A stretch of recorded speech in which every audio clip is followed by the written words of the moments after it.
Netanyahu'nun politikaları, saldırıları Amerika'nın Orta Doğu politikasını da çökertiyor. Netanyahu'yu esas güç olarak durdurabilecek ana aktör Amerika'dır. Amerika'da doğrudan özgür bir şekilde harekete geçebilmesi ancak 20 Ocak'ta yeni yönetimle mümkün olur.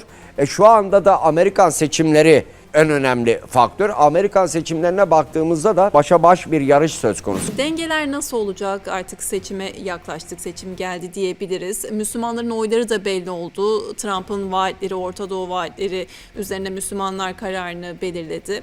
Neler göreceğiz?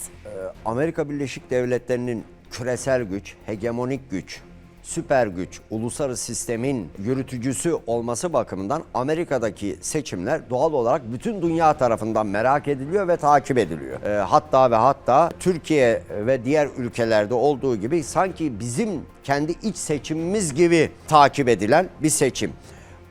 Bu şekilde Amerikan seçimlerinin takip edilmesi, Amerika'nın başına gelen başkanın belirleyeceği politikaların bütün dünyayı etkilemesinden kaynaklanıyor. Çünkü niçin bütün dünyayı etkileyecek? Çünkü Amerika uluslararası sistemin hala hegemonik başat gücü, hala küresel güç. En ufak bir politika değişikliği, bir ekonomi politikasındaki bir ufacık değişiklik, Türkiye'dekinden tutun da Asya'daki bir öğrencinin alacağı burs miktarını, annesinden alacağı, babasından alacağı harçlık miktarını dahi etkilediği için Amerikan seçimleri bütün dünya tarafından takip ediliyor. O yüzden de küresel ve bölgesel jeopolitik gelişmeler, çatışmalar, iç savaşlarda bile vekil aktörlerden tutun da devletler bile politikalarını Amerikan seçimlerine göre yeniden yapılandırma arayışına giriyorlar.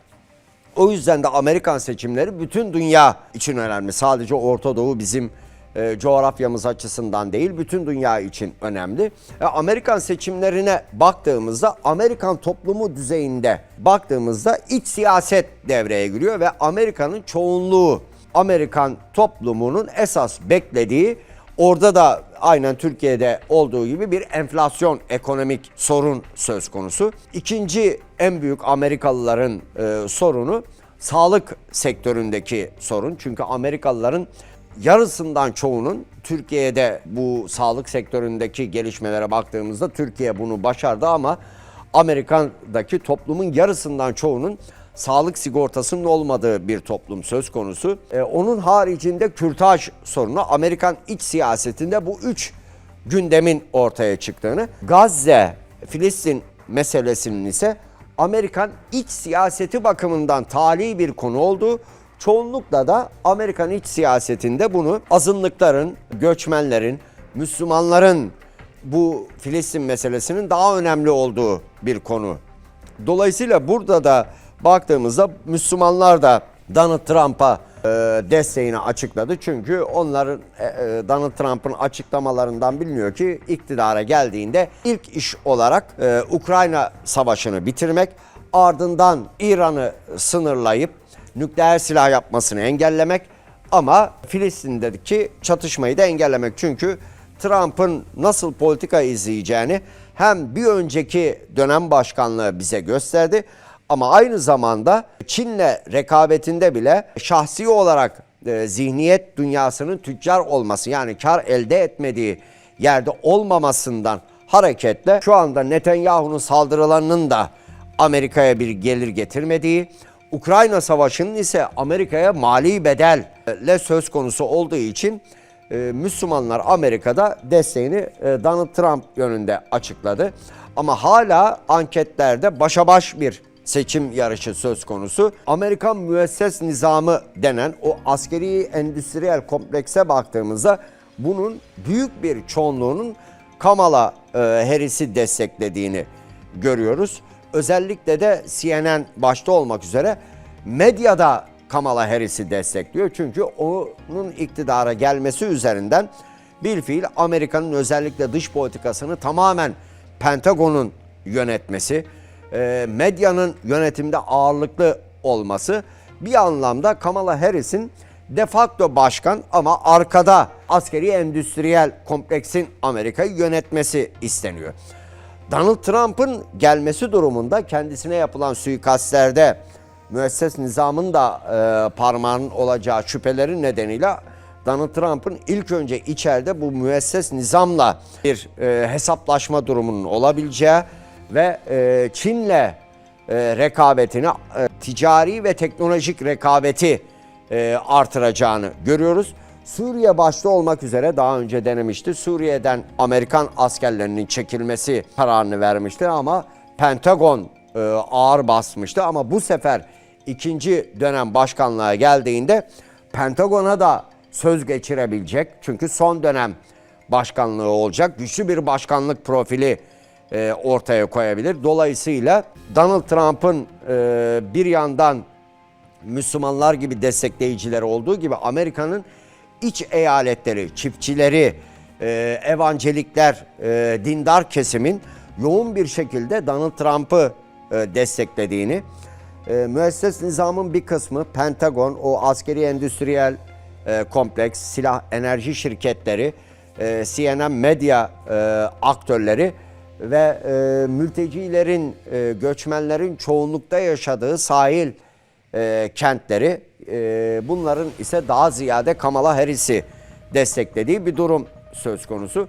Ama şu an için hala başa baş giden bir seçim söz konusu. Her kim gelirse gelsin Amerikan başkanlığına 20 Ocak'ta tabii. 20 Ocak'tan itibaren bir Amerikan yönetimi göreceğiz. Şu andaki Amerikan yönetimi, Biden yönetimi ikinci dönem başkan olamadığı için yönetimsel düzeyde topal ördek durumunda. O yüzden de şu anda Amerika'nın Orta Doğu politikalarını belirleyen ana aktör Pentagon olarak, yani Amerikan Savunma Bakanlığı öne çıkmış durumda. O yüzden esas Amerikan politikalarını biz 20 Ocak'tan itibaren göreceğiz. İsrail ve Netanyahu hükümeti 7 Ekim'den bugüne kadar bütün uluslararası hukuku ihlal eden, devletlerin sınırlarını aşıp 5 tane devlete eş zamanlı saldırı yapabilmesini sağlayan Amerika Birleşik Devletleri ve Amerika'da da bir seçim dönemine girmesi, ki Amerikan seçim sistemi biraz uzundur. En nihayetinde işte 5 Kasım'da tamamlanacak. Ardından yeni hükümet 20 Ocak'ta göreve başlayacak. Ama bu Ocağa kadar, yani bir yıllık süreçte bir anlamda Amerikan yönetiminin en zayıf olduğu ve Yahudi sermayesi ve lohubillerine en fazla ihtiyaç olduğu dönemdeydi. O yüzden Netanyahu bunu çok iyi fırsata dönüştürdü. Amerika'nın hatta İsrail'in bile uzun vadeli çıkarlarına aykırı eylemler yapabilmesini sağladı. Çünkü İsrail'in 7 Ekim'den itibaren hem Gazze hem Orta Doğu'daki tüm saldırılarında dünyada muazzam bir Amerikan karşıtlığı, Siyonist karşıtlığı arttı. Dolayısıyla Netanyahu'nun yaptığı bu saldırılar uzun, hatta orta vadede düşündüğümüzde İsrail'in de Amerika'nın da aleyhine ve o yüzden de mesela hem Amerika'daki Yahudilerden, hatta İsrail'deki Yahudilerden, Avrupa'daki Yahudilerden Netanyahu'nun bu politikalarına ciddi karşı çıkış da söz konusu.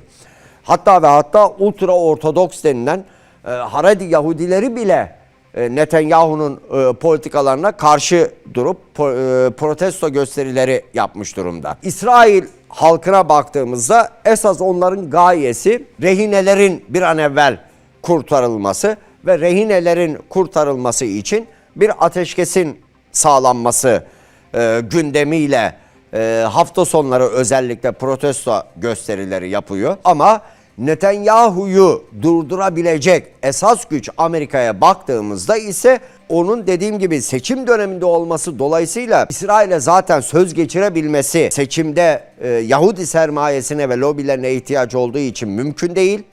Sadece sınırlayabilecek bir güçleri vardı. Onu da en son geçen hafta İsrail'in İran'a düzenlediği misillemede yapabildi. Çünkü İsrail'in esas politikası, hatta bu politika Amerika Birleşik Devletleri ile birlikte 11 Eylül 2001 terör saldırılarından itibaren İran'ın nükleer silah elde etmesini engelleme politikaları vardı. Ve bu politikayı uygulamak için de şu anda İran'ın nükleer silah yapmaya ramak kaldı. O yüzden bu son şans. İran'ın özellikle de nükleer tesislerini bombalama. Hatta İran gücünü petrol satışından alıyor. O petrol satışından elde ettiği gelirlerle Orta Doğu'nun tamamındaki Şii milislerini besliyor. Dolayısıyla petrol tesislerini de vurma amacı varken Amerikan yönetimi burada Netanyahu'yu sınırlandırarak sadece ve sadece askeri tesislerine saldırabilirsin. Ki bunun da haberi önceden İran'a iletiliyor. Çünkü İran'la Amerika arasında kapalı kapılar ardında yürütülen çok ciddi bir diplomasi de söz konusu. Yani kamuoyundan baktığımızda tamamen İran ve Amerika'nın büyük düşman, kendilerini büyük şeytan olarak tanımladığını görürüz. Ama kapalı kapılar ardında gayet ortak hareket edebiliyorlar. Diplomasi yürütebiliyorlar. O yüzden de Netanyahu'yu esas güç olarak durdurabilecek ana aktör Amerika'dır. Amerika'da doğrudan özgür bir şekilde harekete geçebilmesi ancak 20 Ocak'ta yeni yönetimle mümkün olur. Şu anda da Amerikan seçimleri en önemli faktör. Amerikan seçimlerine baktığımızda da hala başa baş bir yarış söz konusu. Yani eski devlet başkanı Donald Trump, o da Netanyahu'yu, İsrail'i destekliyor. Biden yönetiminin başkan yardımcısı olan, onun tüm kararlarını onaylayan Kamala Harris'e baktığımızda o da İsrail'i destekliyor. Tabii ikisi de doğrudan İsrail'i destekliyor. Netanyahu hükümeti eğer Amerikan devlet başkanlığına gelirse tabii daha önce Kudüs'ü ilhak dolayısıyla baktığımızda Netanyahu'nun Kamala Harris'e nazaran daha fazla Netanyahu'nun arkasında durabileceğini söyleyebiliriz. Ama Kamala Harris'e baktığımızda ise onun evet yine İsrail desteği devam edecek ama Trump'tan farklı olarak daha farklı en azından nüans farkı bakımından Trump kadar aşırı bir politika izleyemeyeceği, en azından aynı politikayı bile kademe kademe yavaş yavaş hazmederek izleyebileceği bir politik tavrı söz konusu. O yüzden de İsrail'i durdurabilecek 20 Ocak'a kadar bir aktör söz konusu değil.